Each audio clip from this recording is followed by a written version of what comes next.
Howdy folks, and welcome back to Armoured Warfare with the mighty Jingles, and today we're going to be taking a look at the latest premium tank to be introduced into Armoured Warfare, the Israeli Defense Force Merkava IIB main battle tank. It's a tier 7 premium and it's available for in-game purchase direct from the weapons dealers.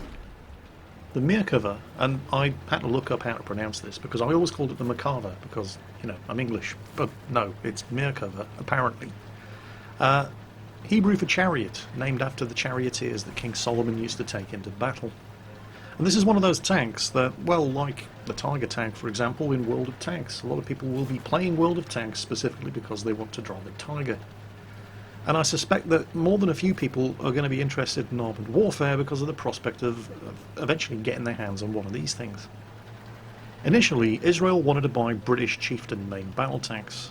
Israel was very happy with the British tanks that they already had performed very well with British Centurions, and entered into an agreement with Great Britain in order to test and trial Chieftain main battle tanks in desert conditions and report back to Britain as part of a partnership in developing the Chieftain.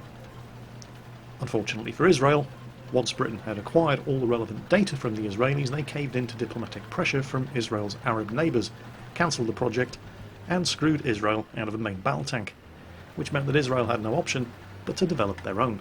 That would be the Merkava. The tank was designed after the 1973 Yom Kippur War, and the first prototype was ready by 1974, which was pretty quick. When you consider the military situation of Israel in 1974, surrounded on all sides by Arab countries that had sworn to drive Israel's population into the sea, and with a population of only 3.3 million, which is roughly the same as the population of the city of Los Angeles, it's understandable that Israeli engineers put heavy emphasis on crew protection. When your country depends for its very survival on a small number of very highly trained military personnel, it makes perfect sense to give those military personnel the maximum possible chance of coming out of the battle alive. It's relatively easy to replace a tank. It's a lot more difficult to replace a well-trained tank crew. When the tank was first made public in May of 1977, the most striking feature was the rear-mounted turret. It's a feature much more common in self-propelled guns than main battle tanks, but it was quite deliberate, and it was all to do with crew protection, because the engine of the Merkava is at the front. This of course means that any shot that's going to penetrate the tank from the front first has to get through the frontal armour, then it's got to get through the engine block before it even stands a chance of penetrating the fighting compartment, and that keeps the crew nice and safe. This fighting compartment was also exceptionally roomy, which actually also allowed several infantrymen and their equipment to embark in the tank. It had a rear 2-hatch door, which was another originality, allowing very fast evacuation by the crew in the event that the fighting compartment did get penetrated, as well as armoured personnel carrier style access, which was found to be very useful during the Lebanon campaign. The drivetrain and suspension were largely inspired by the British Centurion, and the tracks were directly derived from it. The Mark I Merkava was a 65-ton tank with a 900 horsepower engine, which gave it a power-to-weight ratio of around 14 brake horsepower per ton. Its main armament was the M68, an American license-built version of the British Royal Ordnance L7 105mm anti-tank gun, a weapon that the Israelis were already intimately familiar with as they fitted it to their Centurions and were very happy with its performance.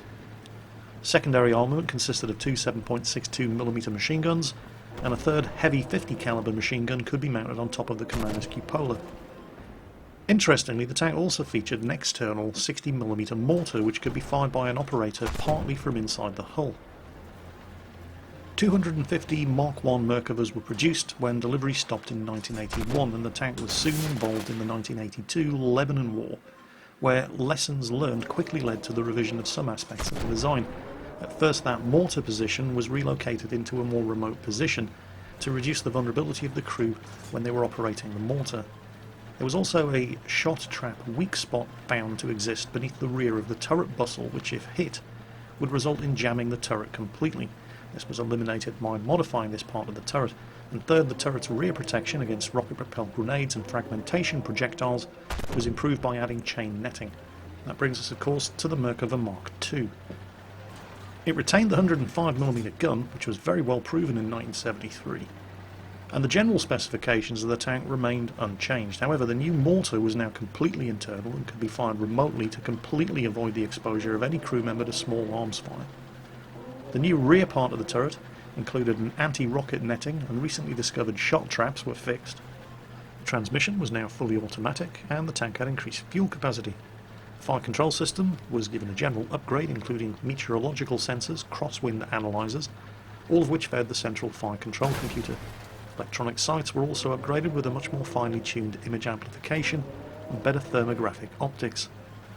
The Mark II production featured 580 tanks and stopped in 1989. However, the series was upgraded in several steps and remains in service today. This of course brings us to the Mark IIB, which is the version of the Merkava that we see here in Armoured Warfare, and the only real difference between the standard production Mark II and the Mark IIB is even more refined thermal optics and many more updates to the fire control system. So, how has the Merkava performed in battle? Well, it's an Israeli tank, so you can guarantee it's seen its fair share of shooting. Its first trial by fire in combat was in the invasion of southern Lebanon in 1982, where it immediately ran into Soviet T-62s and completely outperformed them. Hardly surprising, the T-62 wasn't exactly cutting-edge tank technology at the time. A more fitting contemporary opponent, if you like, for the Merkava would have been the Soviet T-64, but the T-64 was never sold. It was a top-secret design, and the Soviet Union kept it for itself. Having said that, however, the Merkava did not have composite armor. It was rolled and spaced homogeneous steel armor, and the one thing that people were in no short supply of during the 1982 Lebanon War was high-explosive anti-tank rocket-propelled grenades. So how did the Merkava's vaunted crew survivability hold up against this kind of asymmetric warfare? Surprisingly well. With the latest modifications, the tank was completely immune to the RPG-7 rocket-propelled grenade, and most importantly to the AT-3 Swagger anti-tank guided missile. Later, when they were engaged during the Second Intifada in 2002 and the 2006 Lebanon War, dealing with the Hezbollah, who were now armed with a huge array of modern anti-tank equipment, over 1,000 missiles were fired at Merkava tanks. The war left 5 tanks destroyed, 2 of them were Mark IVs, and 40 damaged, which were later salvaged and repaired. The Russian AT-14 Kornet proved to be the most lethal anti-tank guided missile against the Mark II and III models. But the Israeli Defense Force declared that they were satisfied by the Mark IV Merkava performance. The casualty number after tank penetration remained very, very low, an average of 2 to 1.5 crew members injured after fighting compartment penetration, and this was confirmed during the Gaza War. No casualties so far, mostly the result of revised tactics and better training for asymmetric warfare. Furthermore, since 2010, the Trophy Active Protection System is being introduced gradually to improve Mark IV Merkava survivability against the most advanced shaped-charge missiles, which was proven on March 1st, 2011, near the Gaza border. So, what's the Merkava like in armoured warfare? Well, it's certainly not without its problems, although some of those problems have been addressed in the shapes of buffs, most notably to the penetration of both the armour-piercing and shaped-charge ammunition, and buffs to the thickness of the lower plate at the front of the tank. And yet, problems still remain. And I think that most of these problems are simply because the tank is over-tiered here in armoured warfare. It's a Tier 7 main battle tank. That means it's facing contemporaries like the Challenger 1, the M1 Abrams, the Leopard 2 and the T-80. And one thing that all of these tanks have in common, that the Merkava doesn't, is composite armour. Consider the Leopard 2 main battle tank, also Tier 7, which fires a 120mm shaped charge projectile with 368mm of penetration, enough to penetrate the Merkava IIB anywhere, except the upper glacis at the front of the hull, and would, at least prior to the micro patch a couple of days ago, have penetrated the lower frontal plate as well. So it had the worst armour of any of the Tier 7 main battle tanks, by far, and to add insult to injury, it also had the lowest alpha damage, the lowest penetration, and somehow still also managed to have the lowest damage per minute.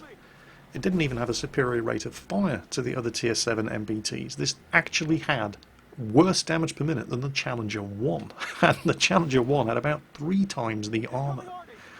So, As the tank was initially released, there is absolutely no way I could possibly have recommended it. It was a massive steaming turd. Since the hotfix, however, the lower glacis at the front is no longer as weak as it used to be, and it's no longer easily penetrated by shape charge ammunition of any flavour. The alpha damage remains the same, which is fair enough. It's still a 105mm gun, like the M1 Abrams. It's not the 120mm gun of the Challenger or the Leopard 2. It's not the 125mm gun of the T80 or the Type 90 Mark II. The penetration, however, has been buffed on both the armour piercing and the shape charge ammunition. Armour piercing penetration is up to 408 from 381mm, and heat shell penetration has increased from 336 to 359. Obviously, these are both very welcome buffs. But one thing that I have noticed about the Merkava, even prior to the maintenance hotfix that removed the extreme vulnerability of the lower frontal plate and buffed the penetration of the ammunition, was the fantastic gun handling. The accuracy and aiming time are both amazing. With the relevant retrofits installed, I've managed to get the aiming time of this 105mm gun down to 1.91 seconds, which is phenomenally good. It's also even more accurate than the Challenger, which is saying something.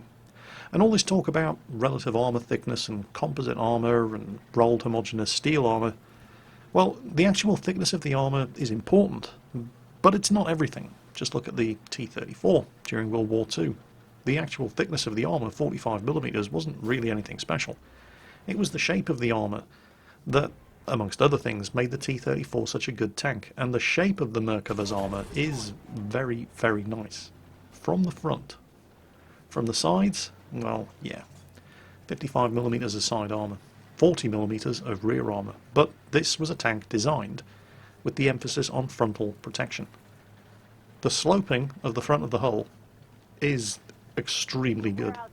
The turret is also very, very well designed. It's almost triangular in shape, giving very, very little in the way of a flat surface for anybody to strike from the front. Situational awareness is key to survivability in the Merkava. More so than, I think, any other tank that I've played in Armoured Warfare. If you can't keep the front of this tank pointing towards the enemy, you're going to be in trouble. This is not the kind of tank where you're going to want to even think about angling the frontal armour. With 50mm of side armour, and bearing in mind this is tier 7, just about everything firing back at you is at the very least going to have a 105mm gun. That's just going to overmatch your side armour as if it was made out of paper. Well, because it is made out of paper. Keep the front of this tank pointed towards all visible threats. Play it like a light tank. It kind of has the mobility for it. It certainly doesn't have the camo rating to play as a light tank. It's only just a little bit better than the Challenger, so yeah, there's that. But the mobility is very, very good. It's definitely not Leopard 2 A7 140 standards of mobility, but it's not bad. Under ideal circumstances, you want to be playing the Merkava from a hold-down position. While the lower frontal plate has been buffed, it's still not, well, you don't want to be inviting shots into the lower frontal plate. I still do feel, however, that regardless of any buffs that it might have received in the latest micropatch, this tank is over-tiered. It should not be a tier 7 main battle tank. This thing shouldn't be in the same lineup as Challenger 1s, Leopard 2s, T80s, and M1 Abrams. Well, certainly not fully upgraded M1 Abrams. Stock M1 Abrams? Maybe, but fully upgraded? No way. Initially I thought this probably should have really been a tier 5. And the reason I said tier 5 was, well, tier 5 is, for certainly everybody else, it's the last time you get a main battle tank that doesn't have composite armour. With the exception of the Soviets. The Soviets obviously introduced composite armour with the T-64 at tier 4, but the T-64 was a world leader and was top secret. It's the only main battle tank that the Soviets have never to this day exported. A lot of the technology on it was highly, highly classified. They never even exported it to their closest allies. T-72 at tier 5, also composite armour. The Type 80 at tier 5, composite hull, steel turret. Leopard 1A5, steel. M60, steel. The Chieftain, steel. The Merkava, tier 7, still has steel armour.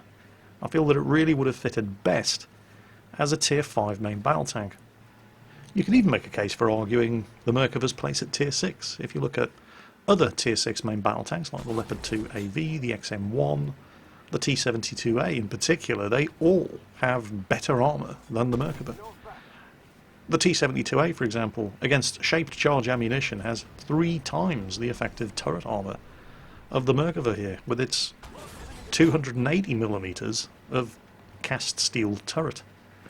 In fact, staying with the T-72A as an example, which let's not forget is a tier 6, not a tier 7 main battle tank, it's got better alpha damage. Until the micro patch, it also had better penetration on its 125mm gun, and better damage per minute. It's got 3 times the turret armour of the Merkava against shaped charge ammunition. The hull armour from the front is better against shaped charge ammunition, although inferior against armour-piercing ammunition. And the side armour of the T-72A is infinitely superior against all kinds of ammunition. And it's a tier 6 main battle tank, it's a full tier lower than this tier 7 premium. So, on paper, there's definitely a case to be made that there is no way this thing should be a tier 7 premium main battle tank. And yet in practice, while I think this could be a great tier 5 main battle tank, and it could be a good tier 6 main battle tank, it's definitely not a great tier 7 main battle tank, and yet it seems to get the job done. I think what it is that makes the Merkava acceptable as a tier 7 MBT is the shape of the armour. The turret is definitely, on paper, the weakest of, well, it's not just the weakest of the tier 7 main battle tanks, it's the weakest of any of the tier 6 and most of the tier 5 main battle tanks, and yet shots from the front that hit the turret, thanks to the shape of the turret, do have a tendency to bounce. The hull, with that huge well-sloped upper glacis, is pretty rock solid. The frontal lower glacis, well, the jury's still out on that one. I don't actually have any experience of getting that thing shot at since the micro patch went out. This is still very much hull down, if at all possible, type of main battle tank. You get shot at from the sides and rear in this thing, you're dead meat, but, well, that's true of anything that isn't a Challenger, so, I mean, most people are going to be used to that. It's really hard to make a judgment call about this tank. On paper, the stats are terrible. I mean, there's absolutely no arguing with the substandard damage, penetration and DPM, and yet, lightning fast aiming time, very, very good accuracy, good mobility, and while the armour should suck, but what seems to happen in practice is that, well, as long as you know where, if you can predict where the shots are coming from, you can get this thing hull down, you can bounce the shots off your upper glacis and your turret front, despite the fact that on paper the turret, well, it's not just the worst turret armour of any of the tier 7s, it makes a pretty shockingly bad tier 5 main battle tank turret as well, and yet it does bounce shots, and it's all to do with the shape of the turret. The battle that we saw at the beginning of this video, that was submitted by Owner65, and he has played the Merkava in a PvP match on the high wall map since the micro patch, and we quite clearly saw him finishing top of his team. You don't do that in a bad tank unless you're facing very, very bad enemies.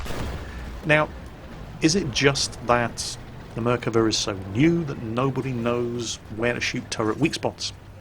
Possibly. Is it because Owner65 is just a very, very good player? Also possible. Is it because he was facing terrible enemies? Also possible. The thing is, we just don't know. I want to write this tank off as an overpriced, underpowered piece of garbage. And on paper the stats would certainly indicate that that was the case. And yet it seems to get the job done. This has been one of the hardest video reviews of a tank I think I have ever had to do, and I really don't know what final judgment call to make on the Merkava IIB. And yet, you know, I don't think it really matters, because I know what you guys are like. Regardless of what I have to say about this machine, people are going to rush out and buy the Merkava just because it's the Merkava. I mean, that's just what people are like. Sure, there are going to be people who want to know, how does the tank perform? What are the numbers? What's the data? What do the stats say? And the stats say do not buy this tank. And yet, despite that, Owner65, you can see him here playing a PvP match on the high wall map, absolutely cleaning up the opposition in this statistically substandard tank. Top of the team on kills, damage, and experience by a country mile. So I think I'm going to have to take the easy way out on this one and leave the decision up to you. You've seen the numbers, and yet you've also seen the performance. Most of you have probably already made your mind up and said shut up and take my money the second you heard that the Merkava was available in Armoured Warfare. For the rest of you, you've seen what the tank can do, you've seen what the numbers are like, make your own mind up. I think if you like the Merkava much, you'll definitely be able to make it work. It's certainly got the potential, but it's definitely not a newbie-friendly tank. There is definitely a high skill cap on this machine, thanks to the shockingly weak side armour that is going to be over-penetrated by absolutely everything. But there are definitely certain things about this tank. Look at this hero cap reset here. He threw his tank away there to save the game.